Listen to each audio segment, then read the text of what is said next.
avec Francis Laloupeau. Bonsoir à toutes et à tous et bienvenue dans votre émission. Nous sommes ensemble, c'est en direct jusqu'à 19h, heure de Paris. Une heure pour mieux comprendre les grands faits de l'actualité en France, en Afrique et dans le monde. L'émission est en direct jusqu'à 19h, heure de Paris. Donc un numéro de téléphone pour nous appeler, le 01 55 07 58 00 depuis la France ou le 0033 1 55 07 58 00 depuis d'autres pays dans le monde. Vous pouvez comme d'habitude intervenir en direct sur notre page Facebook, facebook.com/le grand débat. Africa numéro 1, le grand débat. Au sommaire de ce grand débat, état d'alerte au Congo-Brazzaville. Vive tension. Depuis ce matin au Congo, manifestants et forces de l'ordre se font face dans les quartiers de Brazzaville. Une manifestation de l'opposition a été interdite en réponse au mouvement de contestation du référendum sur le changement de la Constitution prévu au 25 octobre prochain. Le pouvoir a choisi la manière forte. Déjà le week-end dernier à Pointe-Noire, une manifestation anti-référendum avait été sévèrement réprimée. L'opposition avait réclamé du pouvoir le retrait du décret portant sur l'organisation de ce référendum au plus tard le 19 octobre, c'est-à-dire hier, sous peine d'engager à partir d'aujourd'hui une campagne de désobéissance civile. Le Congo n'a pas su éviter, on le voit bien, l'affrontement tant redouté entre les partisans du pouvoir et ceux de l'opposition. L'opposition qui avait annoncé la destitution du président Denis Sassou Nguesso à l'échéance du 20 octobre à compter d'aujourd'hui. Donc détails et explications dans ce grand débat. L'émission est réalisée par Hélène Vision. Le grand débat sur Africa numéro 1. Le grand débat. Retrouvez également le grand débat sur facebook.com/le grand débat. Quelques nouveaux amis nous ont rejoints, on va les citer. On peut les citer tout de suite d'ailleurs. Ilham Abdallah Aziz, Congolais debout, c'est son nom. République des idées, c'est le nom également. Isaac Orlan Ngekuba, Christelle Kouma et Martin Dong Bibang. Merci de rejoindre la communauté des co-débatteurs du grand débat sur facebook.com/le grand débat. Tout de suite, le débat du jour. Le grand débat, analyse, décryptage, coup de gueule, commentaires. Le grand débat sur Africa numéro 1. État d'alerte au Congo-Brazzaville, situation critique au Congo-Brazzaville à 5 jours du référendum sur le changement de constitution. Nous en parlons avec plusieurs invités qui sont avec nous. Noël Magloire Ndoba, bonsoir. Bonsoir. Noël Magloire Ndoba, enseignant-chercheur en économie, ancien conseiller à la prospective sous le mandat du président congolais Pascal Lissouba, c'était de 1995-1997. Acteur de la société civile, vous êtes notamment le cofondateur de la plateforme Assise nationale du Congo qui a initié, on s'en souvient, au sein de la diaspora congolaise, le mouvement pour le respect de la règle de la limitation à 2 des mandats présidentiels, précisément. Absolument. Didier Mawel est avec nous, bonsoir. Bonsoir. Représentant en France de l'UPADS, l'Union panafricaine pour la démocratie sociale. Nous sommes également accompagnés ici en studio de Michel Taube, bonsoir. Bonsoir. Journaliste, éditeur du site opinioninternationale.com, opinioninternationale.com qui a fait, on verra tout à l'heure, des révélations sur des accusations de crimes contre l'humanité attribuées, en tout cas imputées au président congolais Denis Sassou Nguesso.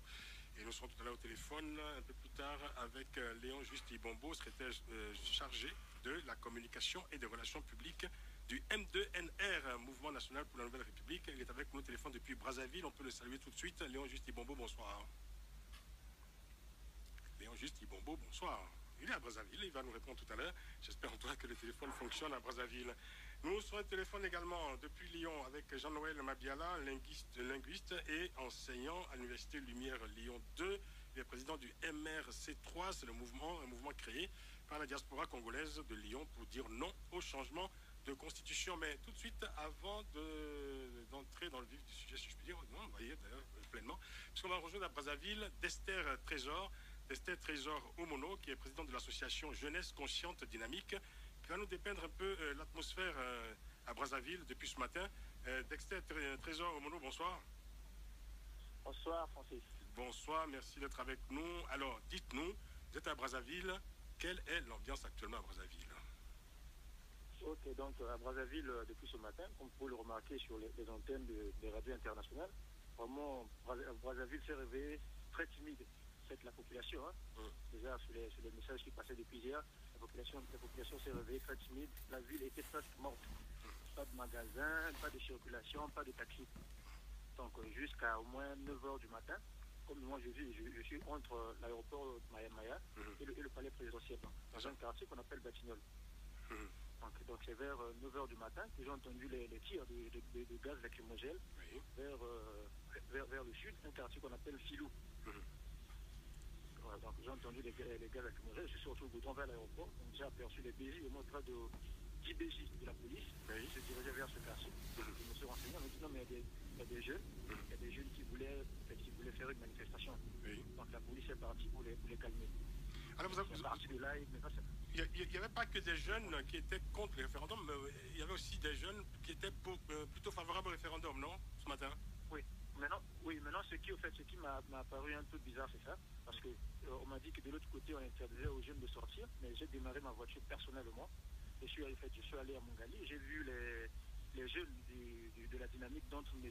Léo Justiboumou est porte-parole, habillé en t-shirt avec Louis, qui était prêt à marcher vers le rond-point Mongali. Et je suis arrivé au rond-point Mongali, j'ai vu une autre dynamique, un certain Ponaekolo, aussi avec des véhicules et des t-shirts, en train de faire leur carnaval. Et j'ai vu une troisième en combo, vers la maison de la télévision, en train de faire leur carnaval sur les voitures avec des klaxons.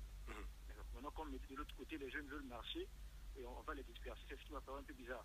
Pour moi, s'il faut interdire, c'est les deux camps. Personne doit marcher. Donc, si on bloque d'autres... Dexter, Trésor Mono, on a eu avec vous un échange de mail avant cette émission, et vous dites alors à la fin de votre mail que vous demandez aux hommes politiques congolais de mettre en perspective la cohérence de leurs actions, je vous cite, au service du Congo et des Congolais. Respectons, dites-vous, et considérons les positions des uns et des autres, c'est ça la démocratie.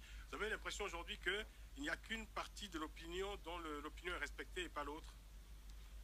Oui, en fait, moi, en tant qu'acteur de la société civile indépendant et neutre, donc je suis là pour dire des choses telles qu'elles sont, pour que nous marchions vers une solution consensuelle. Oui. Donc en ce moment, nous remarquons que plus sur le terrain, ceux qui sont pour le référendum sont privilégiés et ceux qui sont contre sont marginalisés, même mis à l'écart. Donc quand ils veulent exprimer, c'est ce que je remarque sur le terrain, ils sont un peu marginalisés. Mais ce que moi je demande aux acteurs, en ce moment il y a une crise qui a pris de l'ampleur, donc sortons du domaine politique ou juridique, allons dans le domaine social.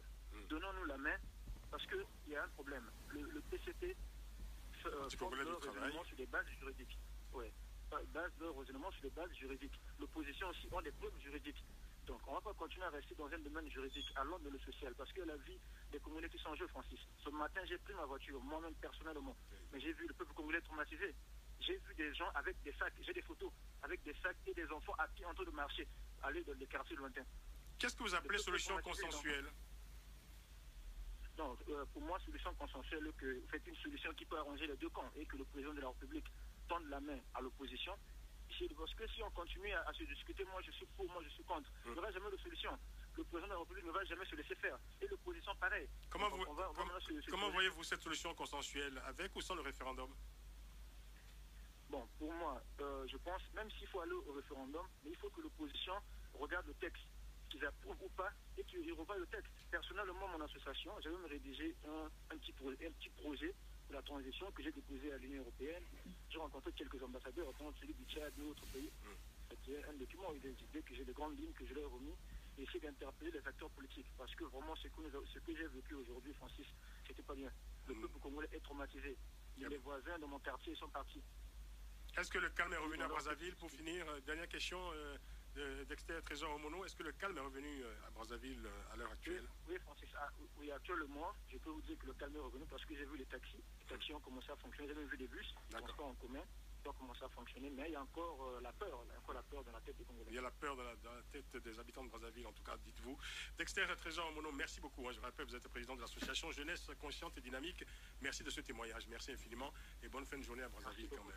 Merci beaucoup. Merci. On revient ici en studio avec nos invités.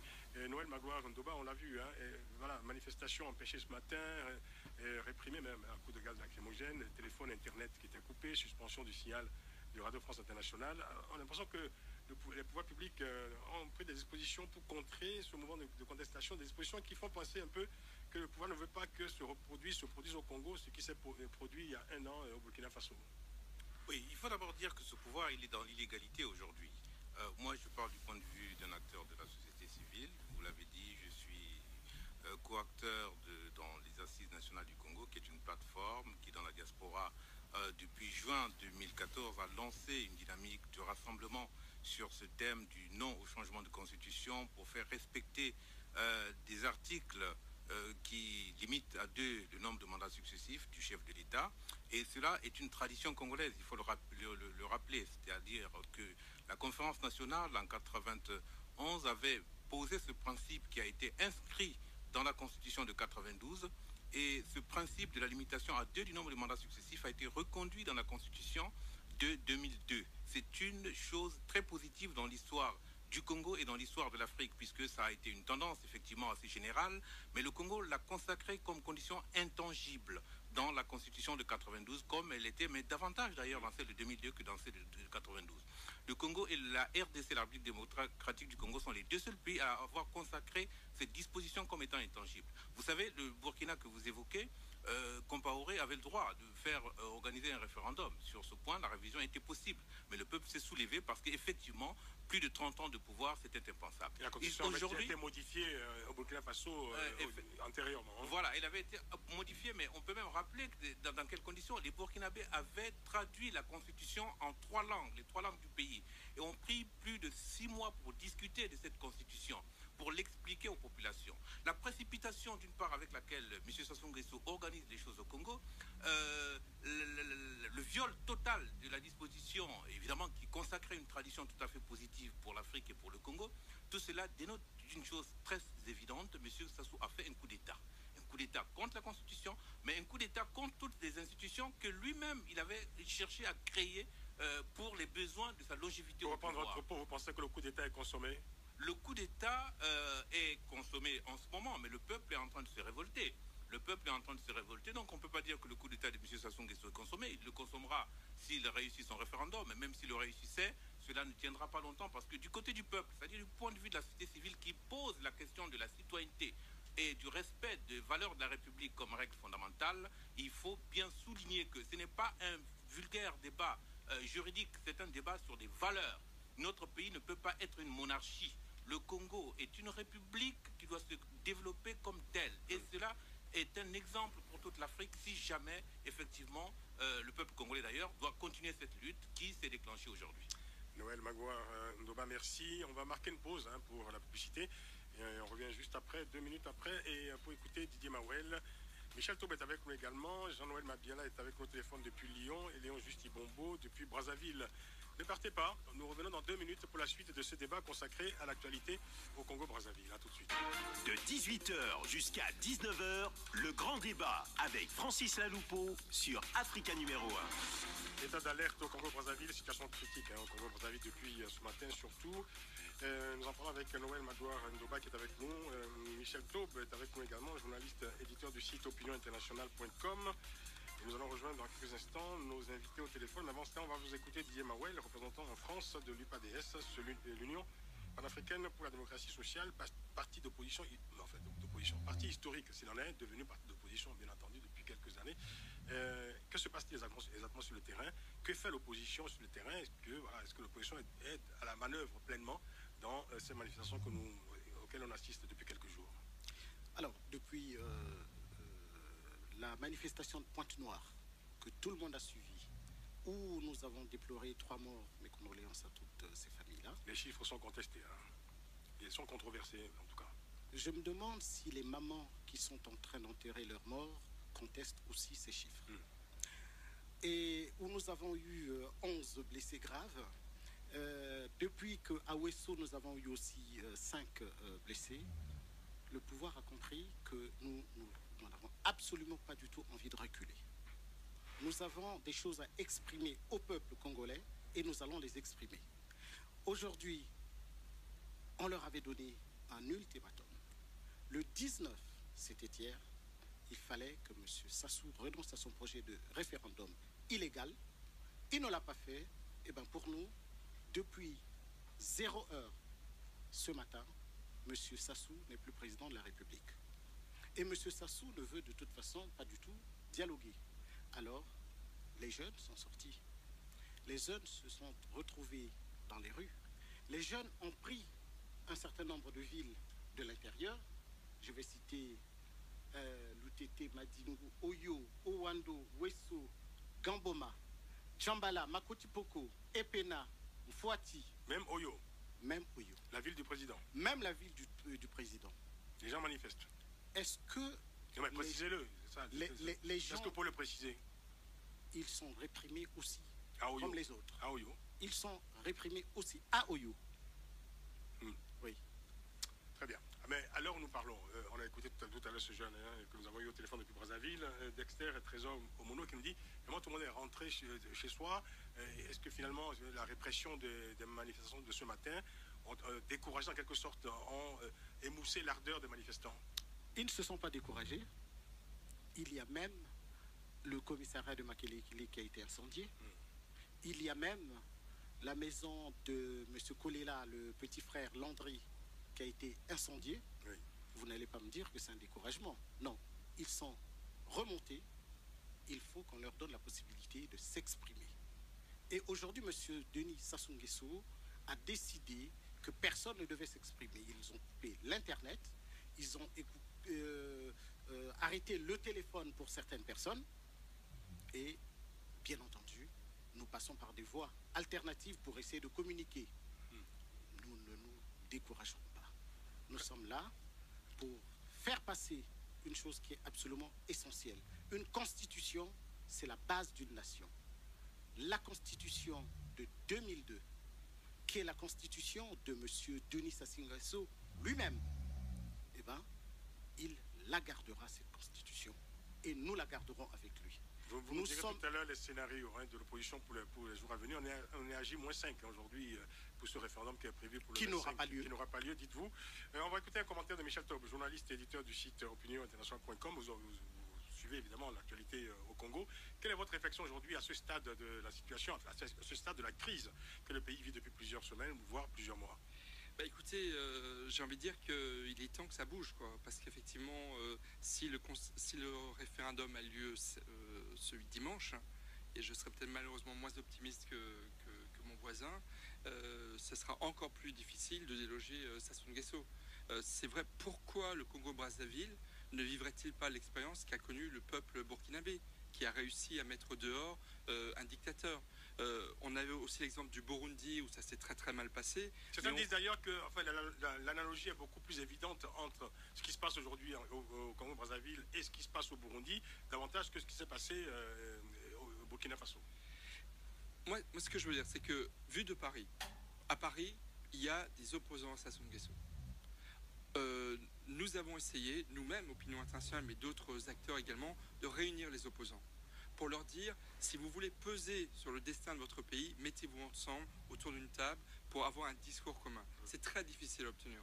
Et moi, je constate que entre tout en haut, Sassou Nguesso, qui avance à sa manière et de façon finalement aveugle, et les quelques citoyens qui se mobilisent, que fait la société politique du Congo-Brazzaville? Il faut qu'elle s'unisse. C'est la seule condition pour espérer pouvoir peser sur le pouvoir actuel. Mais pour l'instant, ce n'est pas le cas selon vous. Mais en tous les cas, la mobilisation politique n'est pas suffisante, elle n'est pas à la hauteur.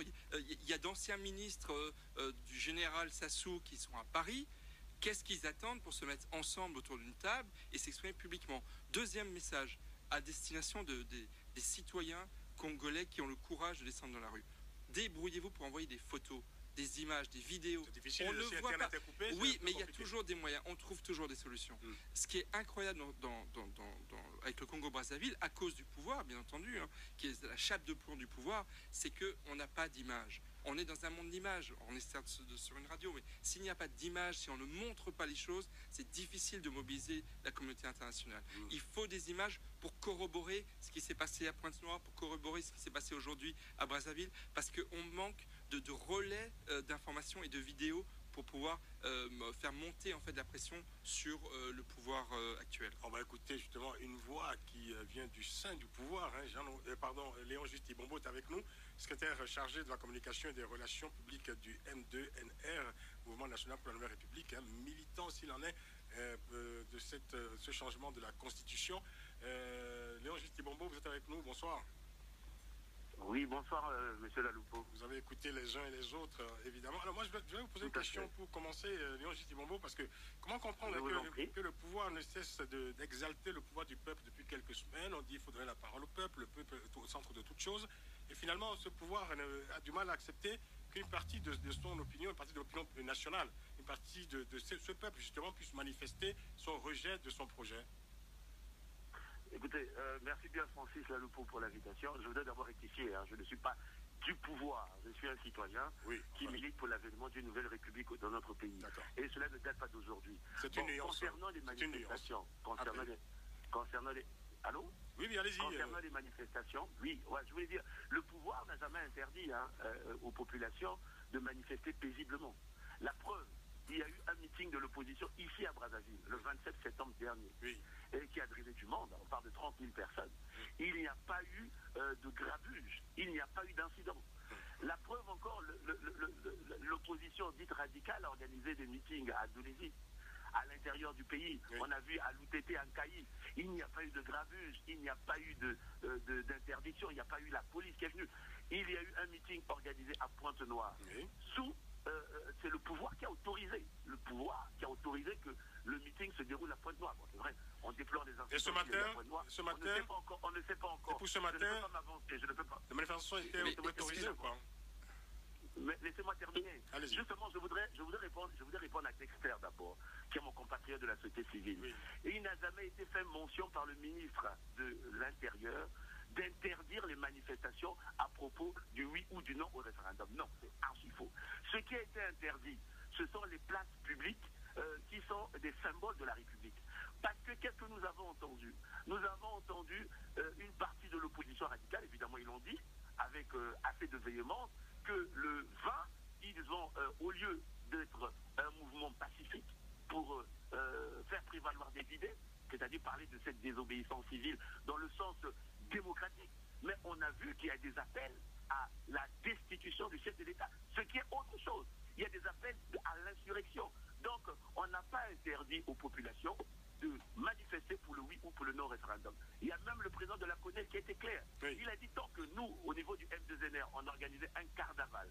C'est un carnaval que nous avons organisé pour manifester notre envie d'aller vers l'avènement d'une nouvelle république. Donc sur ce point, je voudrais être d'accord. Le deuxième point, on nous parle de coup d'état constitutionnel. Mais écoutez, sur le plan légal, c'est-à-dire sur le plan de la légitimité confère au président de la République le soin de prononcer, d'appeler le peuple congolais, le peuple souverain au référendum. Je vais vous dire quelque chose. Hier, j'étais à une manifestation, à une conférence de presse d'un éminent politique congolais, Maître Martin Berry, qui était ministre de l'Intérieur au temps de Pascal Lissouba. Il a dit exactement ceci. Vous en avez fait... Vous en avez fait... Non, je vais juste préciser, quand vous avez vu hier à la télévision, vous en faisiez l'exégèse.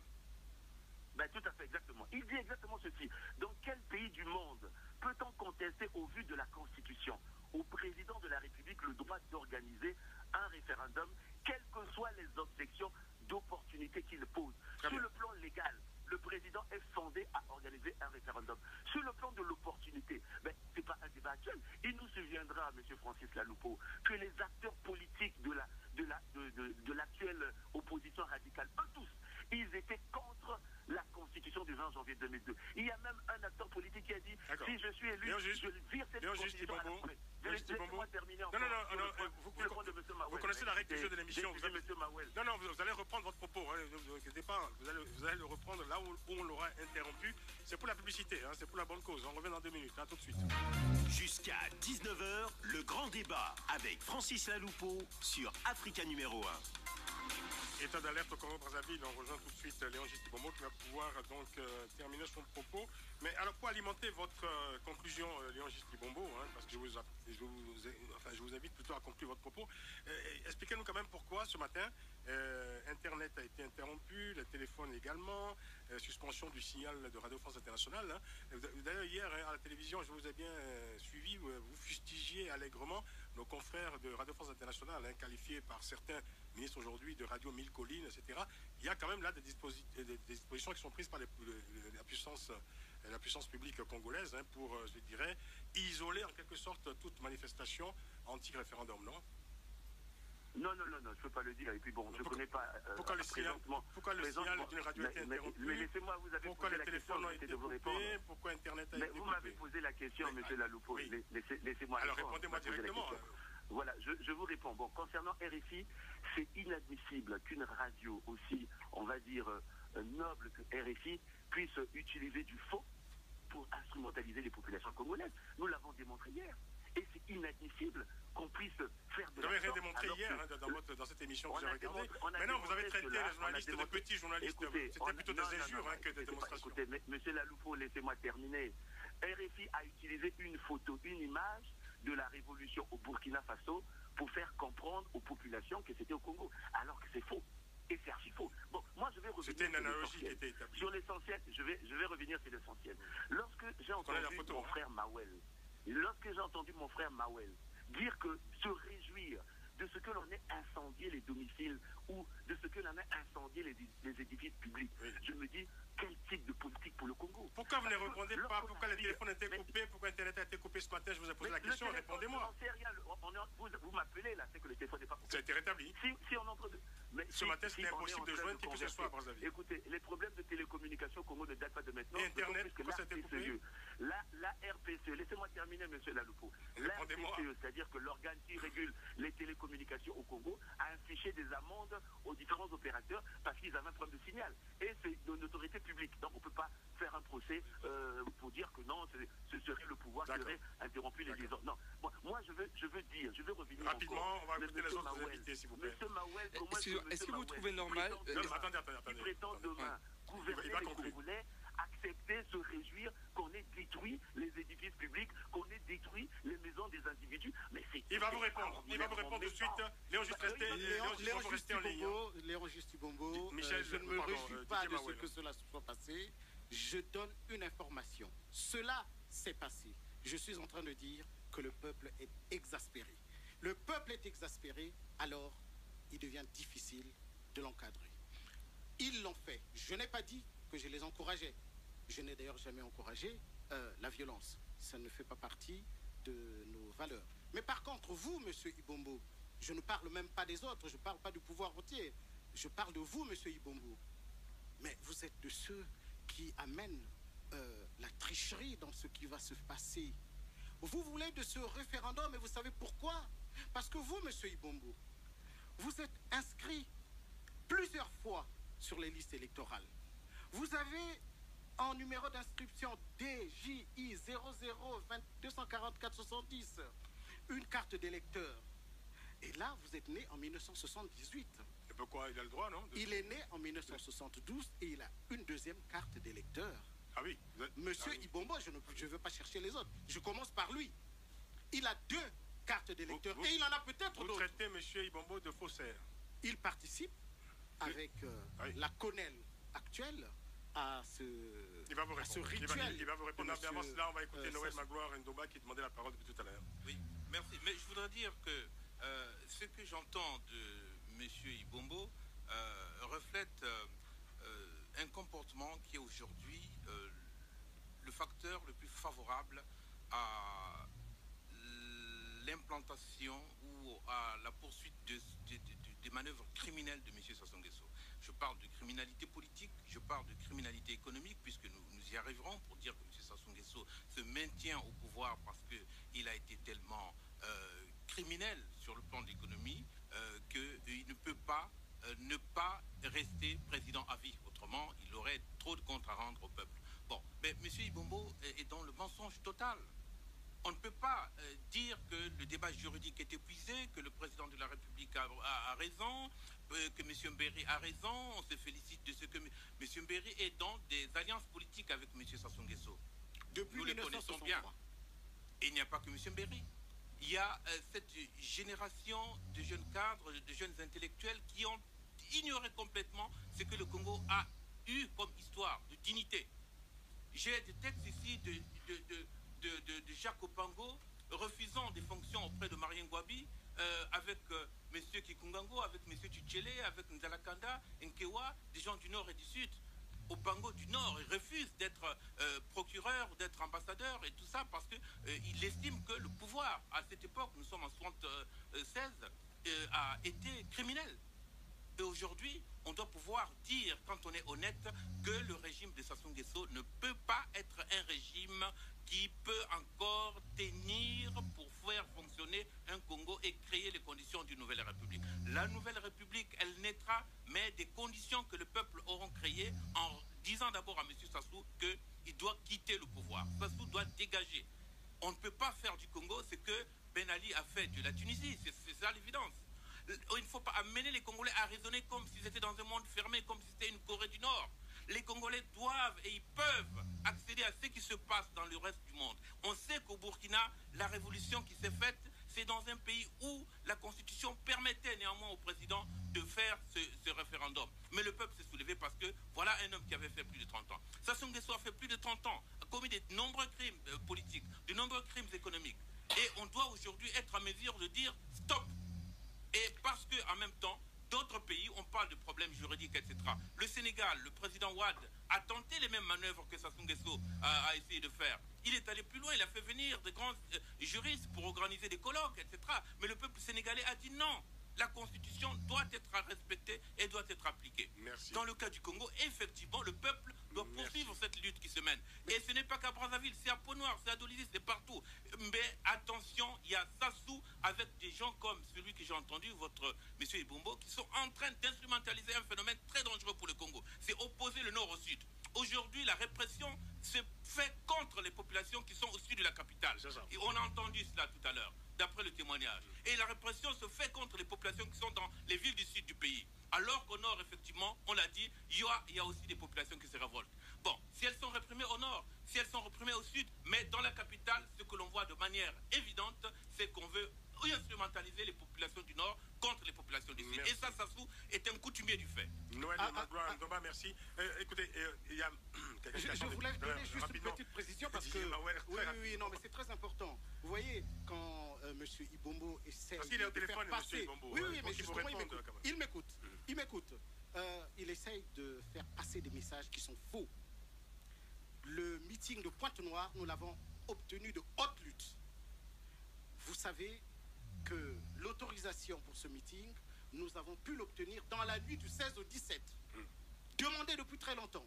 Refusé le week-end d'avant. Et on ne nous l'a autorisé que dans la nuit du 16 au 19 parce que nous avons assiégé la préfecture. Et quand nous l'avons obtenu, le peuple est arrivé. Il a été au rendez-vous. Fallait et le ça, préciser. tout le monde a vu. On l'a bien compris. On va écouter Jean-Noël Madiala qui est avec nous depuis Lyon au téléphone. Il est linguiste et enseignant à l'Université Lumière Lyon 2, président du mouvement du MRC3.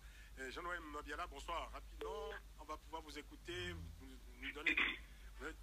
Vous êtes là? Oui. Oui, bonsoir. Alors, quelle est votre réflexion globale sur la situation en cours dans votre pays? Alors, ma réflexion est simple. Je ne suis ni constitutionnaliste, ni juriste, ni quoi que ce soit, ni politicien même. Mon propos va droit au objectif. Je voudrais relayer l'appel du peuple congolais. L'appel du peuple congolais, l'appel au secours du peuple congolais à la communauté internationale. Parce que les Congolais sont aujourd'hui canardés par des hélicoptères, des mitrailleuses, des forces génocidaires sur le terrain. Je n'ai pas le cœur, justement, à perdre le temps à dialoguer ou à battre avec M. Ibombo ou à qui que ce soit. Donc voilà, mon premier propos, c'est celui-là. Pour bien comprendre la situation au Congo et surtout ce qui motive les Congolais. Le peuple congolais en a marre du régime de M. Sassou. Dans son immense majorité, ce n'est pas une question, et M. Ndoba l'a bien souligné, ce n'est pas une question de nord ou de sud, c'est une question de tous les Congolais. M. Sassou se trompe sur une chose, c'est que la fracture aujourd'hui, c'est une fracture entre les défenseurs de la légalité, les défenseurs de l'ordre, les défenseurs de la liberté au Congo, les défenseurs de la démocratie et les fossoyeurs de la liberté. M. Sassou aujourd'hui se retrouve à la tête d'une bande de personnes qui veulent tuer la liberté au Congo. Voilà. Personnellement, je n'ai jamais fait de la politique. Je suis dans le milieu associatif. Je suis enseignant à l'université, mais je suis dans le milieu associatif.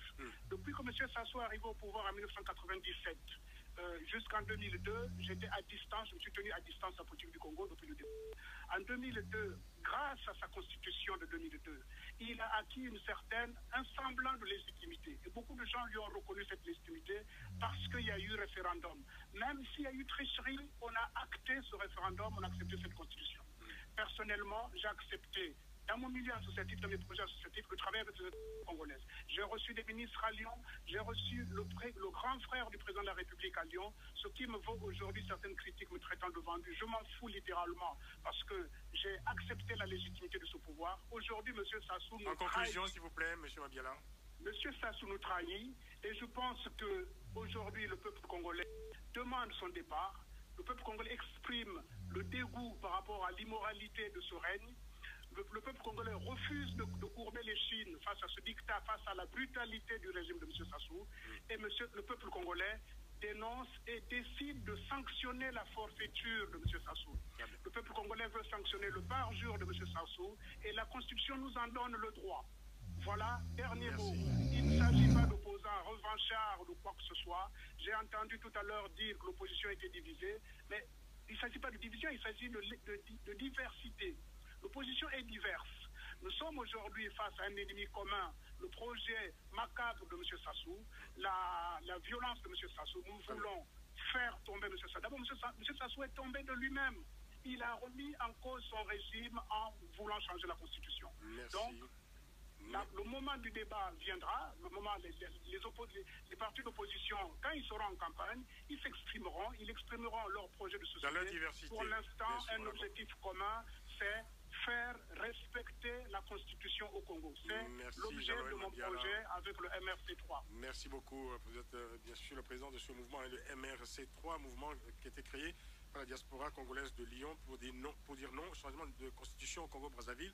Vous êtes linguiste dans le civil et enseignant à l'université Lumière Lyon 2. Merci beaucoup. On va revenir dans quelques instants un autre chapitre avec vous. Michel Taube, journaliste éditeur du site opinioninternationale.com.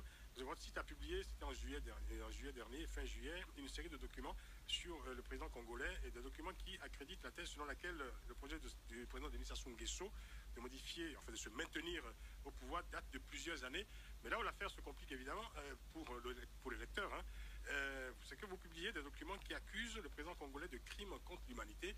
Vous allez nous expliquer cela un peu plus en profondeur. On va marquer une pause pour ça. Et vous allez le faire juste après la pub. Le grand débat de 18h jusqu'à 19h avec Francis Laloupeau sur Africa numéro 1. État d'alerte au Congo-Brazzaville, nous en parlons avec nos invités. Noël Magloire Ndoba, Didier Mawel est avec nous, Michel Taube, Jean-Noël Mabiala est avec nous depuis Lyon. Nous l'avons remercié, c'était très sympathique de sa part de participer à cette émission. Et Juste et Mombo est toujours à Brazzaville, on va le rejoindre dans quelques instants. Mais avant cela, Michel Taube, alors cette série d'articles, tous ces documents publiés dans sur votre site opinioninternationale.com, qui mettent en cause très, disons, vigoureusement, disons-le, le président congolais. À lire votre papier, ce projet de se maintenir au pouvoir date déjà de 1999 pratiquement, et puis surtout il y a ces documents évidemment qui accusent le président congolais de crimes contre l'humanité. Dites-nous. Alors qui parle de lourds soupçons de crimes contre l'humanité de la part du président Sassou Nguesso, et qui sont des documents accablants qui montrent qu'il y a eu une intention politique, une planification politique du pouvoir de réduire à néant toute opposition dans son pays. Mais ce que je veux dire ici aujourd'hui, à quelques jours de ce référendum, de cette parodie de référendum, parce que c'est une parodie de référendum, c'est qui est Sassou Nguesso? C'est un homme qui est arrivé 2 fois au pouvoir. Il a exercé le pouvoir pendant plus de 30 ans. Il est arrivé au pouvoir à 2 reprises à la suite de coups d'État. Il n'est jamais arrivé au pouvoir démocratiquement. Et ça, on l'oublie. Et il est un dictateur. Pourquoi il est un dictateur? Non seulement parce qu'on peut lui reprocher des faits qui pourraient relever de crimes contre l'humanité, probablement, mais aussi et autant parce qu'il est toujours arrivé au pouvoir par des coups d'État. Alors moi je dis à ceux qui défendent Sassou Nguesso, est-ce que le Congo-Brazzaville est digne d'un chef d'État qui est arrivé au pouvoir à 2 reprises par des coups d'État, qui a perdu toute légitimité politique parce qu'effectivement la constitution actuelle lui enlève tout crédit et toute possibilité de se maintenir au pouvoir? Moi je dis non. 31 ans au pouvoir, comme disaient effectivement les Tunisiens, Ben Ali dégagé. Alors moi je ne suis pas congolais donc je ne le dirai pas, mais je pense qu'il n'y a pas de raison que le Congo-Brazzaville échappe au ce mouvement de l'histoire, à ce ballet citoyen comme l'ont fait les Burkinabés et d'autres citoyens en Afrique. L'Afrique a droit aussi à l'état de droit, à la liberté et à la démocratie. Vous parlez de crimes systématiques ordonnés par le chef de l'État congolais. Est-ce que vous avez pu vérifier que les documents dont vous disposez sont fiables? Notre source est très fiable. Et nous avons fait un travail de journaliste. Et d'ailleurs, je me félicite des quelques rares, trop rares confrères journalistes qui ont relayé l'information. Je pense à l'Humanité, je pense à Paris Match. Mais je dois constater quand même qu'il y a eu beaucoup de silence dans les médias français et internationaux pour relayer ces informations qui ont été corroborées, vérifiées et dont la source est plus que fiable. Et qu'on peut lire sur votre site, donc, opinion-international.com. Rendez-vous sur Internet, donc, pour ceux qui voudraient en savoir plus.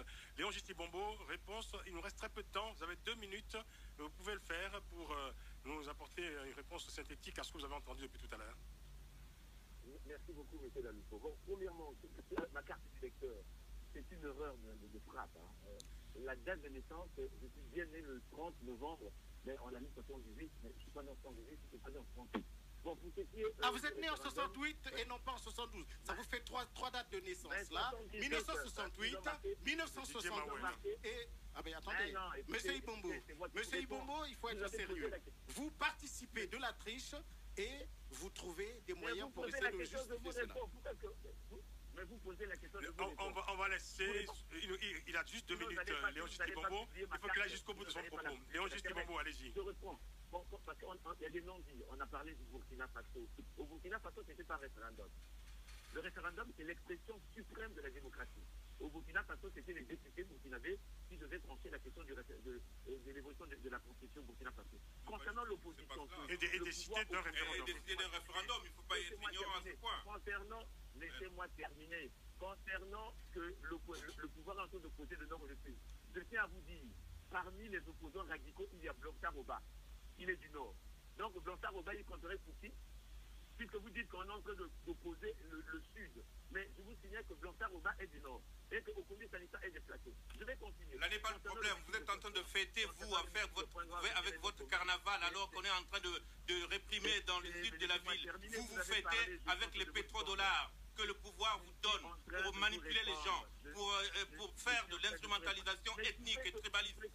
Non, c'était Noël Magloire Ndoba. Allez-y, Léon Gisti-Bombo. C'est ça que je vous réponds. Concernant le meeting de Pointe-Noire, c'est bien le pouvoir qui l'a autorisé. Parce que nous sommes en pays démocratique. Non, parce que nous faisons la pression le 16. Bah, si vous l'interrompez, il ne va pas pouvoir aller jusqu'au bout de son propos. Mais non, mais parce qu'il ment. Concluez donc, Léon Gisti-Bombo. Les allégations du journaliste, je ne ferai aucun commentaire. Mais à l'entendre parler, je vois qu'il y a plus de haine que de raison. Quand il y a plus de haine que de raison, on ne Non, moi je n'ai rien contre personne. Et la haine ne m'habite pas, je vous rassure. Lorsque l'on est journaliste, on véhicule une opinion, mais on ne prend pas parti pour dire que ça fait 30 ans qu'il est arrivé par coup d'État et 30 ans c'est suffit. Bah attendez, tous les observateurs reconnaissent les conditions dans lesquelles le président Sassou Nguesso est arrivé au pouvoir. Mais non, le président Sassou est arrivé à Pointe-Noire. Concluez, Léon Gisti-Bombo, s'il vous plaît. On arrive à la fin de l'émission. S'il vous plaît. Je prendrai la conclusion de Maître Martin Berry. Oh là là. Il n'est pas n'importe qui. Maître Martin Berry, qui est l'ami personnel de M. Sassou depuis 1963 et qui ne l'a jamais quitté, même quand il était ministre de M. Pascal Lissouba. Et d'ailleurs, quand cela se termine, M. Martin Berry devient ministre de... On a bien compris. Non, mais Léon juste expose son opinion. Il oublie de dire que M. Berry a été ministre de Sassou Nguesso. Oui. Là, récemment, très récemment. D'accord. On a bien compris. Terminez, Léon Gisti-Bombo, je vous en supplie. Je vais terminer en disant ceci. Monsieur Mawel, quand on se dit homme politique, on ne peut pas se réjouir qu'on est brûlé, qu'on est détruit des édifices publics. C'est pourquoi moi, je lance un appel aux républicains. Oui, Léon Gisti-Bombo, je vous prie, allez-y, d'une phrase, s'il vous plaît. Je lance mon appel, je termine en disant que n'oublions pas d'où nous venons. Le Congo a connu une guerre fratricide, une guerre qui a détruit les populations congolaises. Et les acteurs politiques qui se disent responsables politiques ne devraient à aucun moment appeler le peuple à en souffrir encore davantage. Merci beaucoup, Léon Gisti-Bombo, secrétaire chargé de la communication et des relations publiques du M2NR, le Mouvement national pour la Nouvelle République. Conclusion, Noël Magloire Ndoba. Merci bien. D'abord, je vous remercie, en tout cas je ne l'ai pas fait au début, je vous remercie de nous donner la possibilité d'exprimer ce qu'est la vérité sur l'histoire du Congo, autant qu'on faire se peut, parce que là, on n'a pas suffisamment de temps. Vous reviendrez une autre fois, il y aura d'autres émissions. Je viens d'une manifestation. Vous avez une minute pour conclure. Nous sommes aujourd'hui dans la capitale française à Paris. Tous les vendredis, nous manifestons devant l'ambassade du Congo. Nous revenons de là aujourd'hui parce que ce n'est pas un vendredi, c'est vrai, mais c'est le 20 octobre. Le 20 octobre, la diaspora congolaise tient à être en harmonie avec la lutte du peuple sur le terrain au Congo. Et des mensonges comme ceux de M. Ibombo et de tous les sbires et tous les griots du régime de M. Sassou ne sont pas de bonnes choses pour la République. Les Africains, parce qu'il faut savoir que cette question concerne tous les Africains, et en général le tiers-monde on le dira, la démocratie peut s'enraciner au Congo. Le Congo a connu de grands hommes. Sassou n'est pas un homme providentiel pour le pays. Les Occidentaux ne doivent pas chercher qui peut diriger le Congo après Sassou, parce qu'il n'y a que Sassou. Les intérêts économiques français se trompent en pensant cela. Les intérêts économiques français se trompent en pensant cela. Le peuple congolais saura trouver des leaders. Le Burkina Faso a trouvé Kafando. Le Burkina Faso a trouvé Shérif. Ceux-là ont fait tête face à Dendéré qui voulait servir les intérêts de la France-Afrique. Au Congo, on trouvera des gens. Il y a des gens qui vont remplacer Sassou Nguesso. Sassou Nguesso n'est plus président, en effet, il faut le dire. Il est dans l'illégalité parce que ce référendum ne peut pas avoir lieu, parce que son mandat doit se terminer, parce qu'effectivement il a commis trop de crimes, parce qu'il a peur d'aller à la Cour pénale internationale, il veut se préserver à vie en restant président à vie. C'est impossible, les Congolais ne peuvent pas le supporter. Les Congolais avaient renversé Fulbert Youlou, Fulbert Youlou avait accepté de démissionner. Même un grand homme comme Félix Tchikaya, qui avait été le premier député congolais et d'Afrique centrale à l'Assemblée nationale française, s'était retiré de la vie politique quand dans son propre parti, en 1955, des compères, des confrères lui avaient dit qu'il quittait son parti.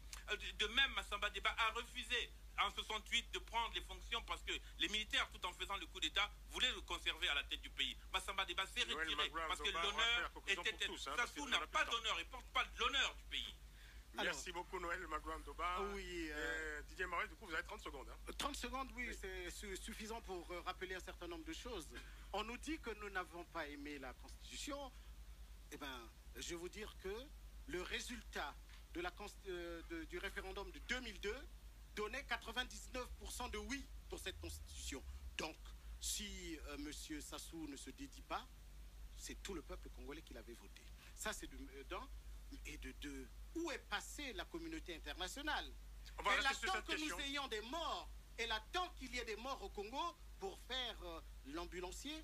Non, c'est maintenant qu'il faut agir. Très bien. Monsieur le Président Hollande, c'est maintenant qu'il faut agir. Didier Mawel, merci beaucoup. Appel à la communauté internationale. 30 secondes aussi.